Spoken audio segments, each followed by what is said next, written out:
is feminism? Is feminism really pro-woman? Hello everyone and welcome once again. So today we will be discussing this important movement which led to women's rights and how sadly today the same movement is against women, and also we are going to look at the latest news which are concerning women's rights. Let's start.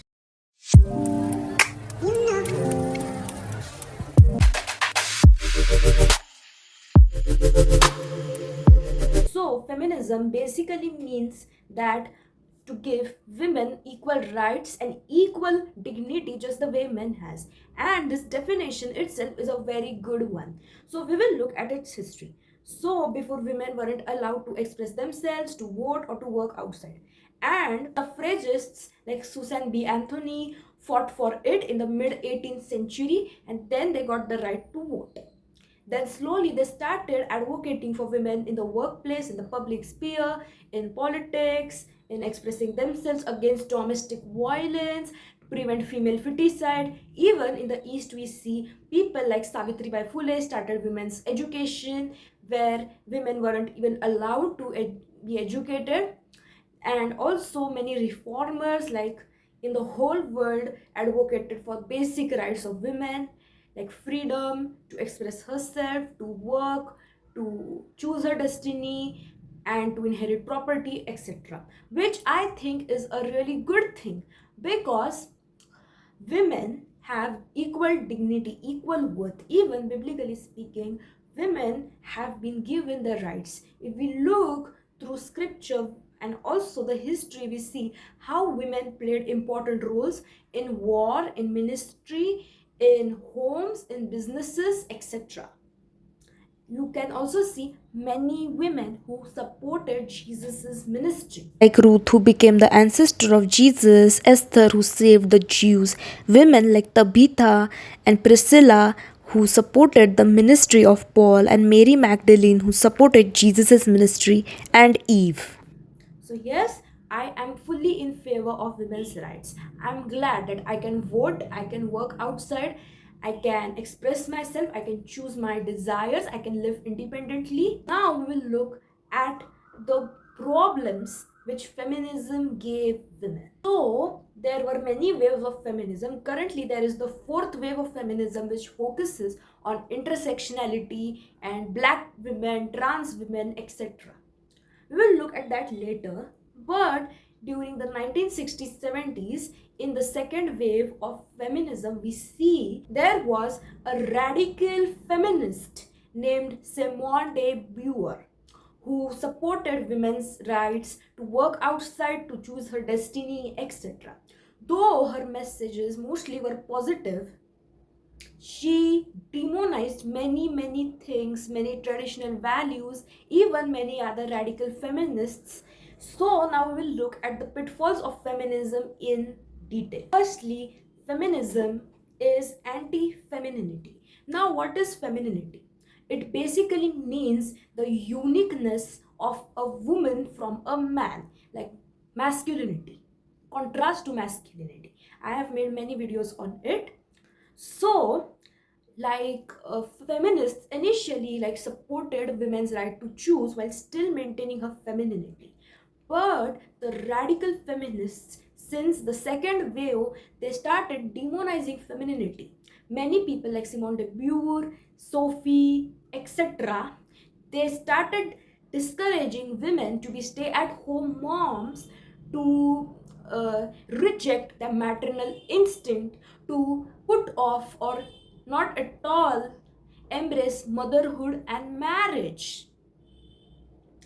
Like they say that being motherly, having the motherly instinct is really childish, it's immature, and they said that you don't need a man and etc.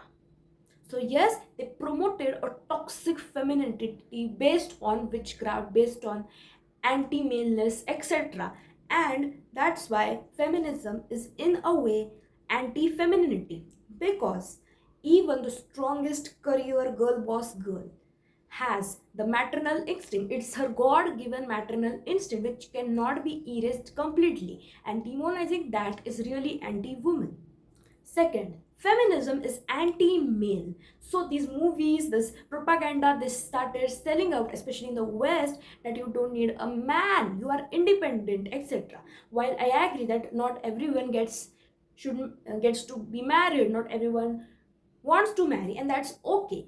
But pushing this propaganda that all men are dogs, and just because a person is a man, he's a criminal, like there are so many violences against men. Why? Because they are men, like false allegations even here in India. So yes, this pseudo feminism says that you don't need men, and yes, feminism is anti men. Third, feminism is anti family. The family is a very important backbone of the society, and we know it since time immemorial.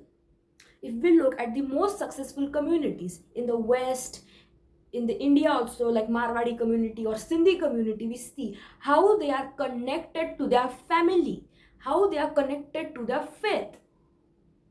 So yes, family is a very important thing. And Simone de Beauvoir, in her book, and also in one book of Sophie Lewis, Surrogacy and Feminism Against the Family, etc., she wrote that let us overthrow the family. The family is a bad thing. The family is the place where women like are violated from their rights, where women, like, they suffer domestic abuse, they suffer many problems. Now, while I agree myself that sometimes these things are true, but family itself is not the problem. In fact, good intact families are the most happiest. So yes, feminism started demonizing the family unit. Also, in the 1970s, they pushed the propaganda that yes, women should be working outside their homes, it's illegal to be a stay-at-home mom. And if you look at the bra burning protests and all that thing has gone so far that yes, people started demonizing stay-at-home moms. Women thought that if they are going to be a wife and a mother, it's going to be really unempowering to them. So yes, more women were pushed into the workforce and tax got increased, and that's why how the West started falling. Now, I'm not against women working outside the house, but they should have the choice. And demonizing stay at home moms is not at all a pro woman thing. So, yes, I myself work outside the house, but still I recognize and value my femininity. Embracing femininity is not at all inferior. In fact, qualities like nurtureness, bringing beauty to everything, meekness, modesty, gentleness, etc., are an addition to your inner beauty. The fourth thing, feminism is anti life. Like you see now, they say abortion is healthcare. No, abortion is not at all healthcare. There is someone's life under it, and you are murdering it, and that's a huge problem. So yes, I will talk about this later. You can check out my Christian Q&A part 1. But yes, abortion is killing some person who is the image bearer of God. Life starts at conception. And yes, sacrificing someone for your career is not at all empowering. Working a lot is not empowering, like, which will torture your femininity. The problem with the workforce is that there is like a lot of masculinity in it, and it pushes women to do extra work, which does hinder their femininity. In the colleges and workforce, we see there is a lot of woke ideology, and also women are forced to work for 8 plus hours, which is the cause of their infertility and many other problems. We have to have a balance. I believe that we should be mindful.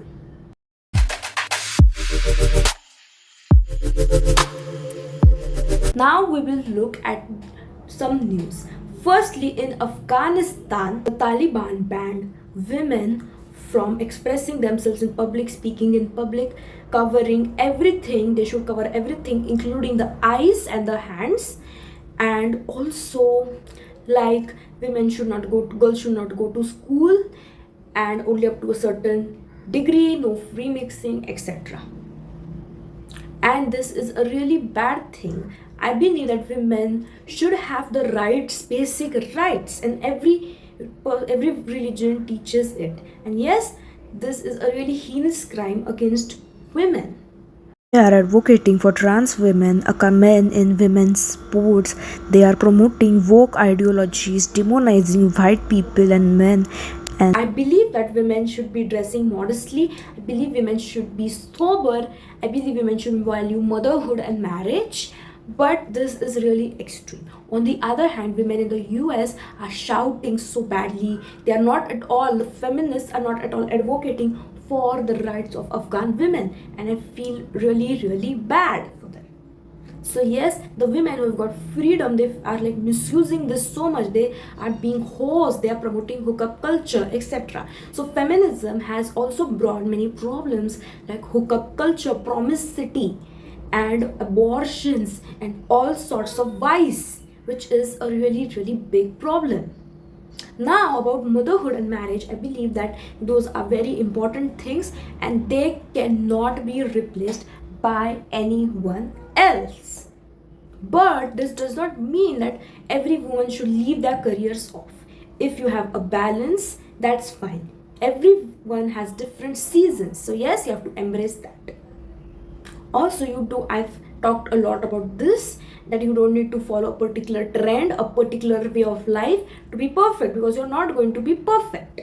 I also believe that yes, all women are not called to be biological mothers, but every woman is called to mother, and that could be through mentorship, through guidance, through motherly affection, etc.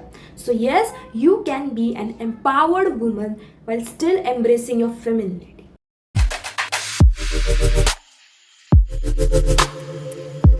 Now, should we be feminist? Should Christians be feminist? Now, if you ask me in the sense like in the Eastern feminism or giving basic rights to women, yes, I am a feminist. But if you ask me that if you're promoting being a hoe or promoting violences against men or wokeness, where just women is the oppressor and the intersectionality bitch, which is itself a problem. We should look to justice as people born in the image of God and not at all their intersectionality standards, or promoting abortion, anti masculinity, anti motherhood. No. So, yes, I'm not a feminist in the modern sense, but I personally won't consider myself a feminist. I will consider myself a women's rights advocate, but not a feminist. So, yes, discernment is essential. So, yes, women, chase your dreams, be empowered, but without losing your femininity. So, thank you guys for listening to this important episode. Hope you understand the issue of feminism and how we can fight against modern feminism and be feminine women, which will ultimately make men masculine. Bye.